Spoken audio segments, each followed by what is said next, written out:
get started, I'd like to briefly explain my 7 energy point chakra spread.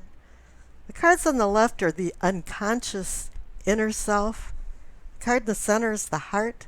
And the 3 cards on the right are the conscious foreself. The card on the bottom left is the base of your spine. It's a combination of many things, from past lives to tragic or cherished childhood memories up to the present. We're always culling and bringing new things into our lives and evolving. That's why I'm calling it sourcings and urgings instead of foundation. The second card up is your pelvic or sacrum. And this is awakening or arousing. This is where your spiritual awakening is, and growth of all kinds, and includes your sexual prowess. This can be a cosmic life breath. The cosmos has natural laws that live in harmony, but we don't always live in harmony with them. The top left-hand card is the solar plexus, or what I consider sensing and feeling. This is where you get those gut feelings about something when they're right or wrong. This is also a universal life force, contrary to a cosmic life breath. This is where chaos ensues in our lives. The center card is the heart of the matter, or the situation. We're always asking questions. Why did this happen, and what's going to happen next? The heart of the matter must connect with the unconscious and the conscious, so we can leave our shadow self in the dust. Another Jungian reality here. And maybe have more of an understanding of what's happening in our lives. The card on the bottom right is the throat, or what I consider communicating and teachings. It has to do with how we accept the rules of society and how we live our life. Are you living a conservative, orthodox life, or more of a new wave, do what you want kind of life? The second card up is the third eye, or seeing or envisioning. It's more of bringing things from a linear to a 3-dimensional perspective. The third eye is our pineal gland in the center of our brain that's activated by light. So this can also be considered enlightenment. The card on the top right is the crown, our knowing and understanding. You can have a lot of knowledge, but if you cannot apply this knowledge wisely, it's not wisdom. In the past, I used to pull a hidden Rider-Waite card as I was doing the readings, but for logistic reasons, I'm going to be pulling all of the cards at once and then putting these clarification cards alongside each of the main cards as I'm telling the story of the reading. The subtitles will direct you through this so you don't lose track of what's going on and where I'm at and what card I'm reading. And then on the left, I'll be putting a past card. And on the right, I'll be putting a future card. And then underneath, there'll be a Doreen Virtue Messages of the Angels card. And on with the readings. Hi there, Pisces. As you noted in my planetary activity, 5 planets at some point in time in April are retrograde, and this has been causing discord, disagreements, arguments. And with Mercury going retrograde, I believe April 9th, it will also be causing misunderstanding.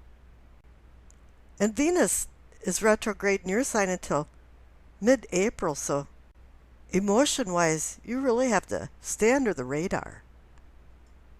And I think more is going on right now with Venus retrograde in your sign, and let's see what's going on in your reading.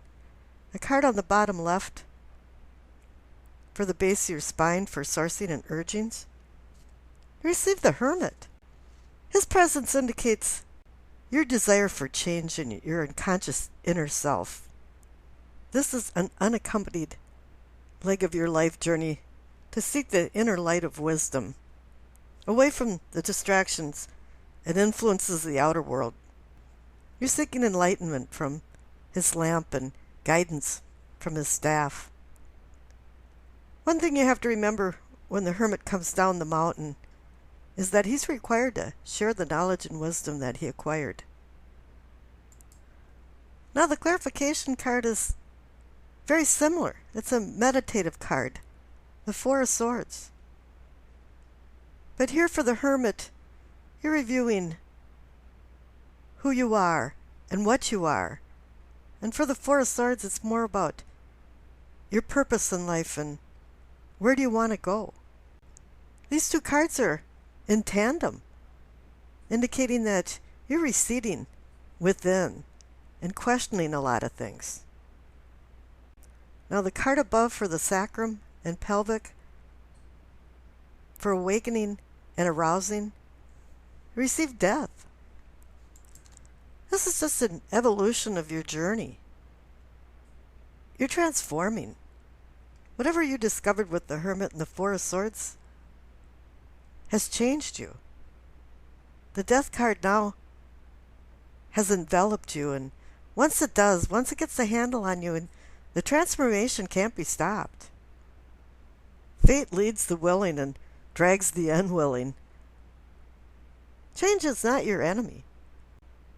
This is about culling things that are not serving you anymore. Now, there's always a reason why you go into a transformation and you go into meditation and going within. You just don't wake up one day and go, well, I'm just going to do some soul searching here. Usually something triggers this, and I believe the clarification card is saying that. It's the Nine of Swords. Something happened. And you might have some regret or remorse, but you're in some kind of morass. It's really bothering you. It's keeping you up at night. And this is what caused all of this change. Now the card above for the solar plexus, receive the King of Pentacles. He's the apex of wealth and health, and in your gut feeling, you're seeing this happening. The King of Pentacles is going to be part of your life. You're maturing and seeing things differently. The King of Pentacles, even though he's good at making money, he certainly is not greedy. But when you do make money, it does bring luxury and comfort. But here the clarification card is the luxury and comfort of your life is going to be familial happiness or just happiness, because you receive the Ten of Cups. A glimpse of heaven over the rainbow of cups. The happiness card.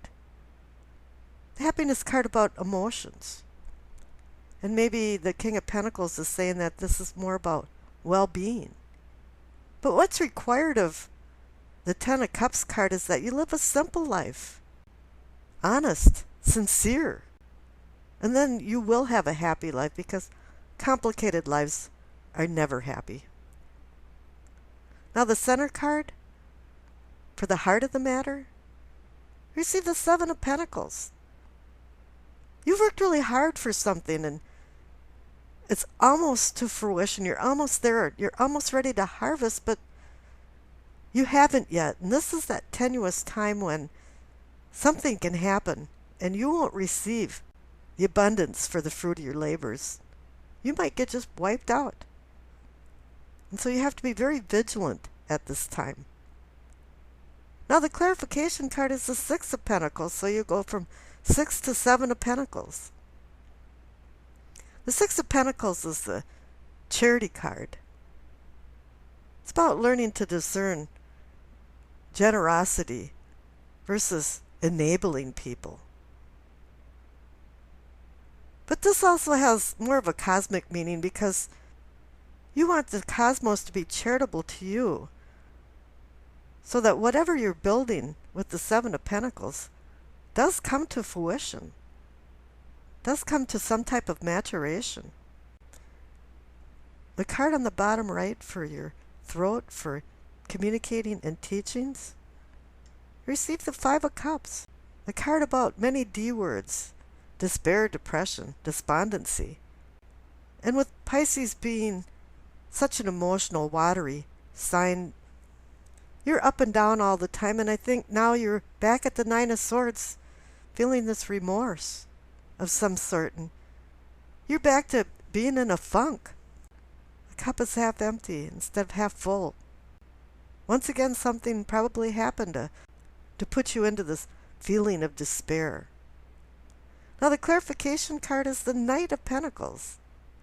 He's the slowest knight in the court. He just trots along and he's telling you to slow down. Take a look at things. You have happiness in your life. You're just not seeing it. Now, up in the third eye for seeing and envisioning, got the Three of Cups. All of a sudden, an epiphany came over you, and now you understand. Yeah, you do have happiness, and people are celebrating it, and so are you. You're celebrating this epiphany, and you're feeling really good about it. And the clarification card is the Six of Cups. It's a card about moving on. You're not fleeing or escaping. Maybe some of you are.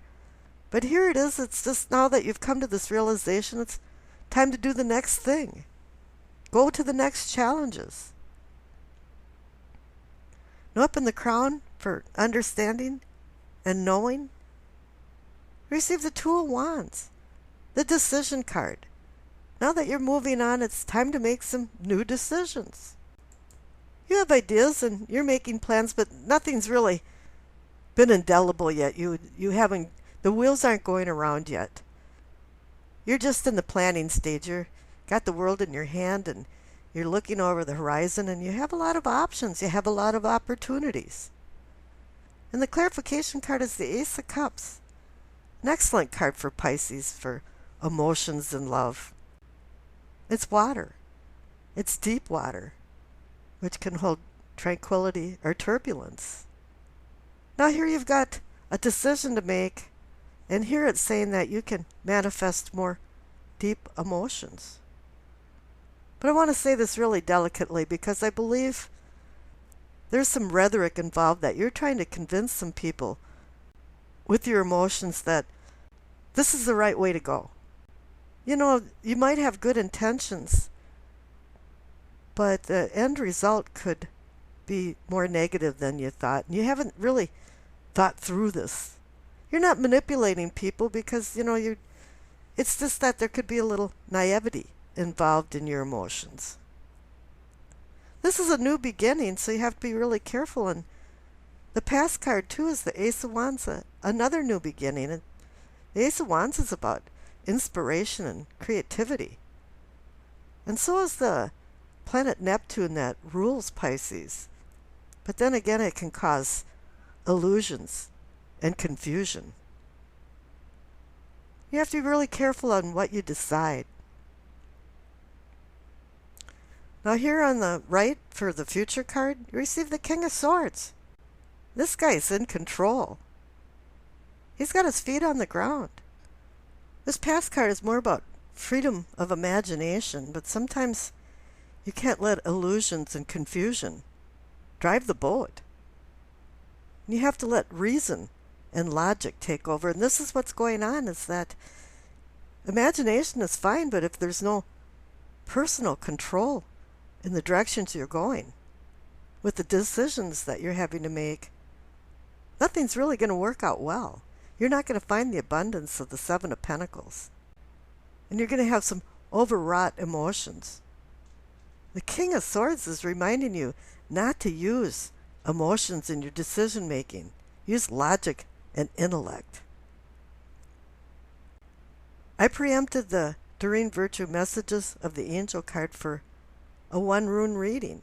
I did this for Aquarius just for the mere reason that the first card I pulled was the Hanged Man, and I associate that to runes.